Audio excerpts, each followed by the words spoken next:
আসসালামু আলাইকুম ওয়া রাহমাতুল্লাহি ওয়া বারাকাতুহু নাহমাদুহু ওয়া নুসাল্লি আলা রাসূলিল কারীম আম্মা বাদ। সমস্ত প্রশংসা আল্লাহ রাব্বুল আলামিনের জন্য, যে মহান আল্লাহ রাব্বুল আলামিন আমাদেরকে সৃষ্টি করেছেন এবং বাঁচিয়ে রেখেছেন, হায়াতে রেখেছেন এবং বিশ্বনবীর উম্মত করে আমাদেরকে পাঠিয়েছেন। আমাদের জীবন ধন্য। তো সেই জন্য আমি কয়েকটা কথা বলবো। রজব মাস চলছে এবং আজকের হচ্ছে শবে মেরাজ।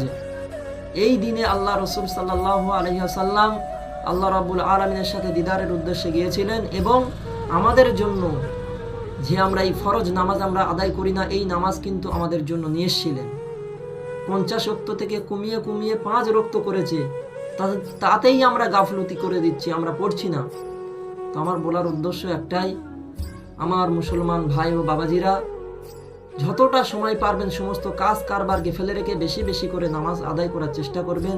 কারণ ওয়ালা তামুতুন্না ইল্লা ওয়া আনতুম মুসলিমুন, প্রকৃত মুসলমান হয়ে মরার চেষ্টা করবেন।